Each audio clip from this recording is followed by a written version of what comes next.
At first, everything looked the same, like nothing ever happened. I wondered if all of it had just been a bad dream. Oh, oh my god. Even Ash backed up. Boy, was I wrong.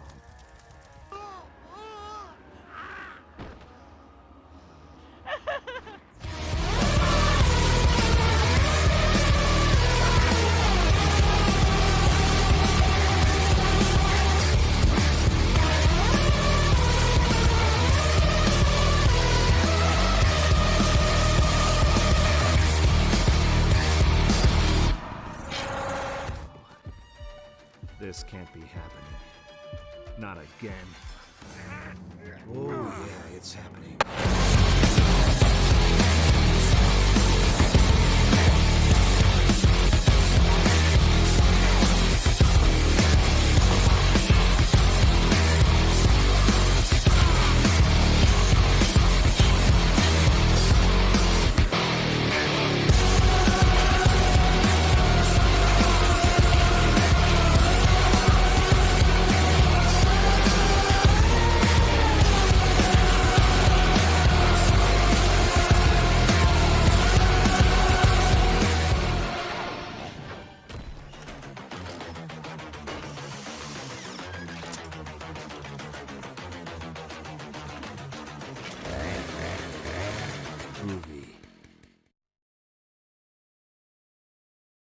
Welcome back, my fellow SeaSerpents. Today we are doing the final old Evil Dead game. There is another one out there. It's an arcade version of it, which I'll play another time and see if I can get enough content to make a video.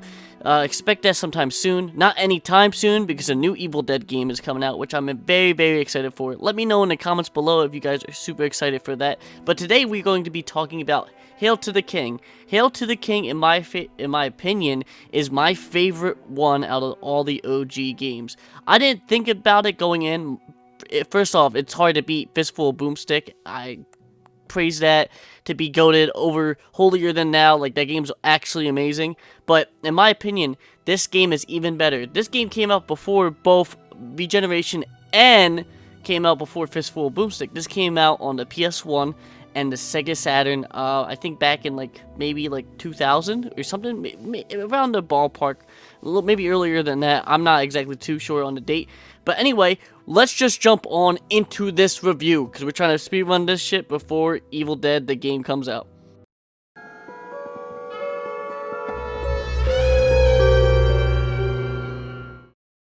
As you probably can already tell by the gameplay and the thumbnail of this video, I compared this game to Resident Evil, the OG Resident Evil, of course. So pretty much what it is an asymmetric style horror survival game where you pretty much have to conserve ammo and everything like that. You even have chainsaw fuel for Ash's chainsaw, which in my opinion I think is absolutely amazing. Every mechanic about the gameplay, it feels clunky, it feels weird, it feels stiff at first, and I want to repeat it, at first it feels this way. In my opinion, it grows on you over time. It really does overall. Like, especially when you get enough supplies and materials for a boss fight, and you absolutely go through that boss like it's nothing. The boss mechanics have unique mechanics to them. Like, some boss fights you have to do certain things. For instance, I'm going to show on screen now the spider boss fight with the old lady grandma. Spoiler alert for a god knows how long year old game. I'm spoiling it. Yes, there's spoiler alerts for this. The grandma who turns into a spider in this game, pretty much her gimmick is you have to wait for her to attack in order to hit it. And then there's another gimmick with this this Cub Scout guy. I guess he's the scout lead or whatever you want to call it. You have to knock on these pillars to make sure he actually ends up. That's how you damage him. And there's a lot of cool and interesting mechanics to that. But if the bosses besides that, if they do not have that, you can easily rush them down with a chainsaw. Absolutely so fast.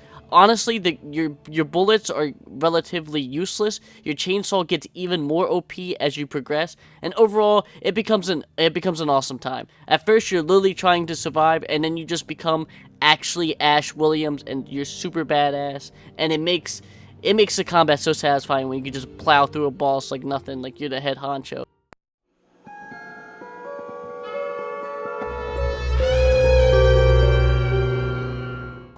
so it's good old Ash to the rescue again, huh? Enough. Oh, I couldn't have said it better myself. Pretty much the story is, and the story is actually pretty good. So Ash's girlfriend, the girl he's going out with currently, because Ash always got a girlfriend. You know that. They got it. He's the chick magnet. He's the groovy master. But anyway, his girlfriend Jennifer, I think that was her name. I don't really remember her name too much because she's not that much in the game. But pretty much, they want to go back to the cabin in the woods because Ash has been having nightmares about it day in, day out. And because of that, you're under the impression that all hell breaks loose once again, but it turns out that it wasn't even because you went to the cabin in the woods that started the chain of events. The people around here got the Necronomicon again and were messing with some bull crap, and it started a whole chain of events of things. Pretty much the story is really good. It pays great homage to the classics like Evil Dead 1 and Evil Dead 2, and even Army of Darkness, where you eventually go into the future. Sorry, not the future, the past. You go into the past. And pretty much, that pays great homage to the Army of Darkness. Even Ash drops references and everything like that. If you're an Evil Dead fan, this game is a must-play. In my opinion, if you liked Fistful of Boomstick, you'll like this game 10 times more. This game is absolutely incredible. The story is really good itself. And yeah, pretty much the gameplay and the story carry this game wholly. But what really carries this game the most, because it does get a little wacky at the end, which you're going to expect from an Evil Dead game and Evil Dead movie. That's a part of its charm. But the best part, in my opinion, about the game is the beginning. The beginning, where it's creepy, the ambiance is pure survival horror. It's still good towards the end, don't get me wrong, but it feels like a completely different game in a good way, because you're just an absolute... You're killing everything, pretty much. And it even gets really wacky with a clone of Ash himself and everything like that. But let me not spoil the whole thing for you. Just go and play this game, please.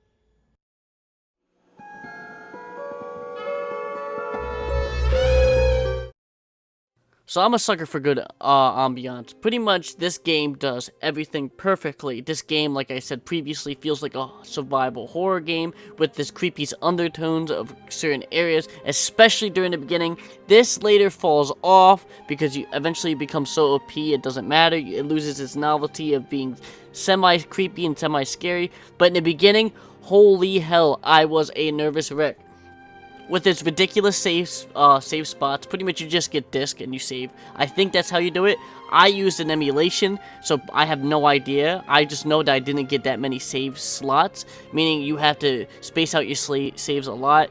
And health, too. At first, I was like, oh man, how do I get health? And then it hit me that it's hard to get health. But overall, the ambiance is creepy. It has very creepy undertones to it. It pays so much good homage to the first Evil Dead. It's actually genuinely creepy with its goofy undertones on top of it.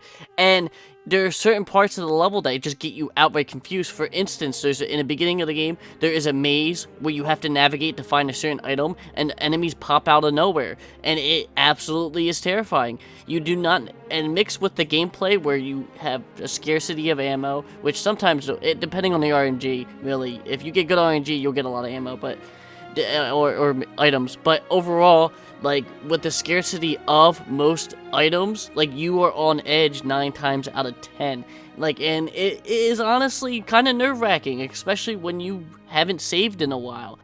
And whoever orchestrated the music, the background, the whole entire atmosphere as a whole, oh my god, I give you kiss. Mwah, mwah, you guys did a phenomenal job. THQ knows how to make games, especially for back in the day, and this is one of those games that is marvelous. I'll give you a little example of some creepy ambiance right here.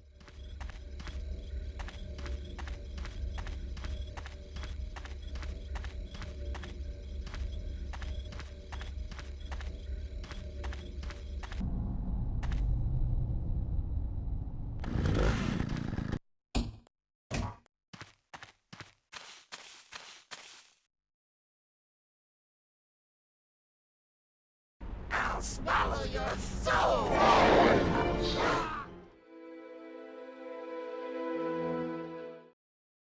In conclusion, this game is probably the best of the old Evil Dead games. It pays perfect homage with the story to the old movies, and on top of that, even on top of that, the gameplay is actually really fun on top of even getting scared shitless out your mind. This game, in my opinion, is #1 out of the OG games. Now, I'm going to leave it to you at that. I'm not even going to add anything at the end like I normally do, mainly because my mic audio failed when I was making this game. But this was the only Evil Dead game I fully completed. That's how much I liked it. That's why this video is getting out so late, because I was playing the living hell out of it. Now, I'm going to leave you guys to it. This is your boy K-norr signing off. Thank you guys so much for sticking to the end of the video. Comment below your favorite part of the video, and let me know who you're going to main in the new Evil Dead game that's coming out in like 2 hours. Have fun with that. I'll be sure to get another video of that game tomorrow. And until next time, this is your boy K-norr. I'm signing off. You guys have a great day. And if you guys aren't playing the new Evil Dead game, well, you really should pick it up, because I have a good feeling about it. It's either going to be super good or it's going to be super bad. And I'll let you know tomorrow what I think of it. Alright, until next time, this is K-norr signing off. Bye! Girl, and now you're babbling about some kind of water? You're pissing me off, old man. What gives? Oh my god, a second buddy just flew out there!